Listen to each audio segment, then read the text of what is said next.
Thank you, Nelson. It's always, I'll do whatever Nelson wants me to do. So he called me, or called my staff, Aaron, and said, would I come to Galveston? And I said, I sure will, for Nelson, and thank y'all for letting me come today. You know, this energy efficiency is something that's on all of our minds, and it's, as Chairman of Appropriations, you know, we're spending a tremendous amount of money in the state of Texas on our utility bills. In 2011, we spent over $200 million, $202 million on electricity for all the various state agencies, all the different buildings that we have.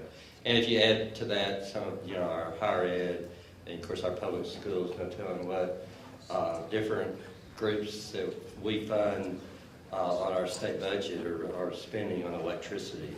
So it's something that we're really keenly aware of. In 2002, we spent $165 million, and as I said, in 2011, we spent $202. But we're trying to lower that electric bill, and in fact, we're from the high in 2006. We were spending $212 million on our electric costs. So we're going the right direction. And I was involved several sessions ago on having the vending machines that when nobody was in the area, that the vending machine lights would go out. And I was also involved in our computers, when they're not being used, in the state, they turn off. And sometimes that gets pretty frustrating when you get a phone call and you turn around and start using the computer again and it's turned off. Currently, the Texas Department of Transportation is completely redoing their billing. And they're in Austin, and in fact just across the street from the Capitol. They have included installation of automated HVAC controls that allows the scheduling of equipment to shut down or run on a higher temperature when they're not in their offices. They installed sensors to shut off lights when a room isn't in use. And a new exterior windows were installed that significantly reduce the building's heating and cooling load and allow ample sunlight in while the sun's out. We also in the Capitol, and you know, especially in Appropriations room, it's such a large room, and when you go in there, you have to kind of go like this to get the lights to come on, but the lights do go out and when it's not in use. So it's come a long way since when I was first elected 20 years ago, when the wires were strung all over the basement of the Capitol. We were all crammed into the Capitol that was really never designed for the energy savings and also the electric demands that we have with computers and other items. So I've seen a big change in the Capitol complex in the 20 years that I've served. It is important to recognize that the state has a unique opportunity to continue to make these sorts of investment that will really pay off in the long term. And as I said, writing the state budget, it hopefully will help the budgeters in the years to come because of savings that we do today. Speaking of the budget, let me talk to you a little bit about where we are in the state of Texas. When we came into session, last session, we in Texas, we meet every 2 years, every other year, and we were in the height of the Great Recession in the state of Texas, and I made a prediction that we were going to be $18 billion short in the state of Texas. And there was a lot of people hired me that said that Jim Pitts didn't know what he was talking about, that we weren't going to be $18 billion. But we weren't. I was wrong. We just wish I was right because it was $27 billion.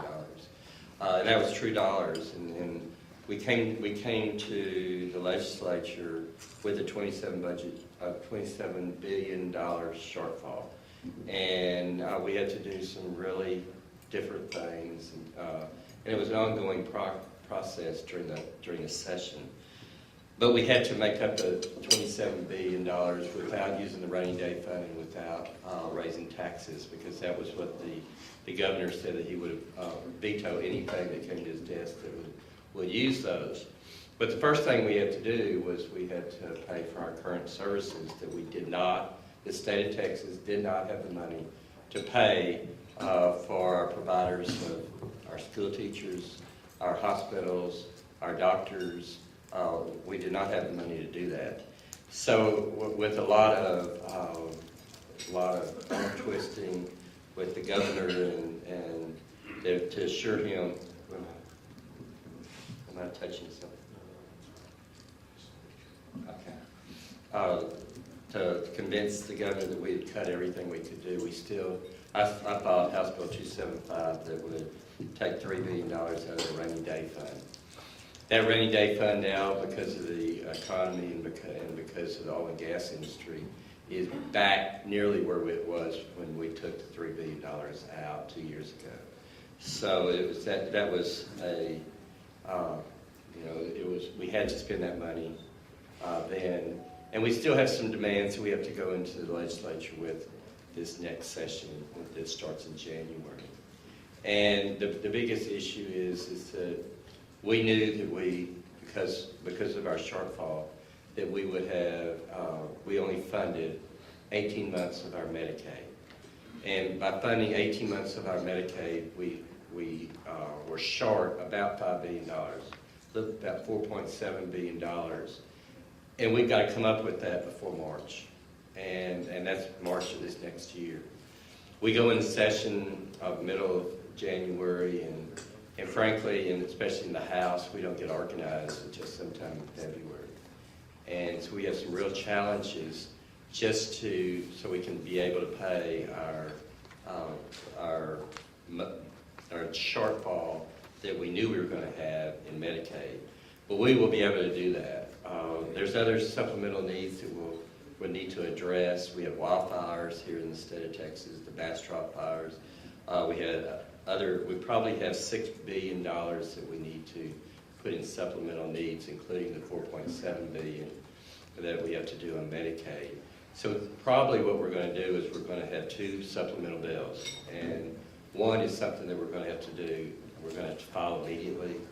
We're going to have to probably suspend a bunch of rules to be able to take that up real early, and probably have to get a special committees, because committees won't be appointed, and then we'll have to go into a calendars committee that may not even be appointed. But fortunately, even with those demands, we do have the money because the state of Texas economy is doing so much better. We have month to month increases in sales tax. The last 30 months, we've had increases in our sales tax. And that's not necessarily people, they are going to shop at Walmart and the other retail outlets in the state, but oil and gas pays a huge sales tax dollar, and we're able, because of the Barnett Shale and then the discoveries south of San Antonio, we've been able to really reap the benefits of the sales tax that we're getting from those industries. But Texas continues to grow, and we're the place to do business, that everybody in the United States and the world looks at Texas as the place to do business. And because of that, because of the growth that we have, because of the growth we have in our goods and services, it does put a strain on our budget. And we don't know if there's cloudy skies on the horizon with Europe having their troubles and other things that we see. We even see that the oil and gas industry is not as robust as it was 6 months ago. The sales tax collection on that industry is slowing.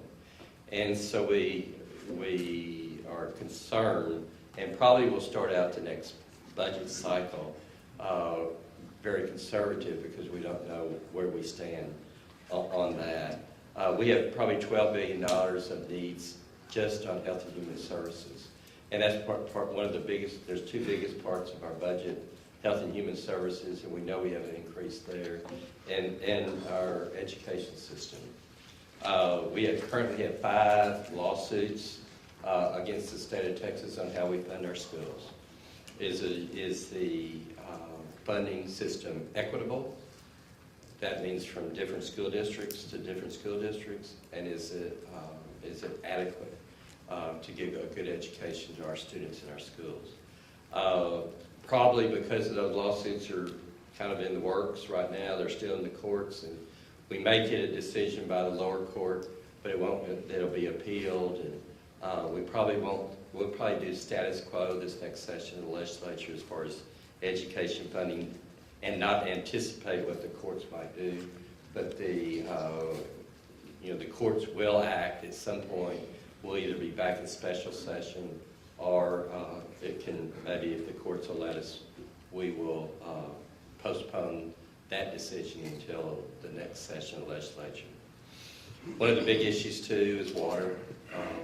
The drought that we had the year before that, the year before this was should have been a wake-up call for the state of Texas, and we will probably start spending money to pay for our water plan that we have. We come out with a new water plan every 5 years. It's a very, very expensive, but we are going to have to start. We're going to have to start spending money on infrastructure for our water. In your area, the electricity is a huge problem, and is the brownouts that we anticipate, and what y'all are doing at this conference and what you're doing back home in your industry is helping that situation. But the electric grid we don't see a new generation capacity in the near future. I have 2 electric generation plants in my district, and they're idle, or they're not in full capacity, and because of the problem that we have to get electricity back into the Metroplex, and we in the legislature need to solve that problem. Energy efficiency goals are the direct effect which I've observed in my job as chairman of Appropriations and state representative for Allison Hill County. Energy efficiency reduces peak demands. I'm sure you all know that the summer peaks of ERCOT are 70% residential air conditioning. As homes become more and more efficient, both the building and the equipment inside it reduced electric load can hopefully keep those emission peaks units offline and increase the comfort of people in their homes. I'm lucky to have, and I think Jim is here from Cardinal Glass in my district, an industry in Waxahachie that is making very energy efficient windows, and so we're on top of all that. It's a big issue back home for me in Waxahachie. There's also really great things that our state energy conservation office is doing. It's in the comptroller's office. The Lone Star program that we have in the state of Texas offers low interest loans to finance energy and water efficiency, projects for public facilities, and I think that's being very successful. Total savings since the program began total over $330 million, and it's removed 3.5 tons of CO2 emissions from the air that we breathe. So this is an issue that is very up on all the minds of the leaders in the state of Texas, and we will continue doing what we can to increase efficiency in our buildings and encourage it in the state of Texas. Thank you all for letting me come today, and I appreciate the opportunity. I always appreciate the opportunity to be in Galveston.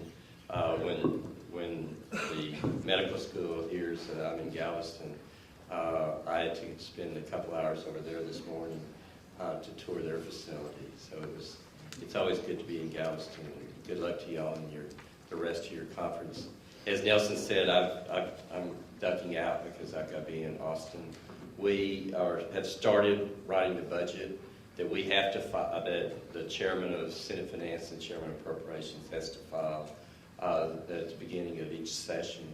And so those budgets don't just get written. And I like to, since I'm the chairman of Appropriations, like to be heavily involved in writing that first budget and know everything that's in it. And so that's why I'm running off to Austin to, we have probably 20 agencies who are going to be setting their budget tomorrow. And my staff gives me kind of a preview of what the legislative requests are for their budget. So that's what I'm going to be doing this afternoon. Thank you all again for letting me come, and I appreciate it.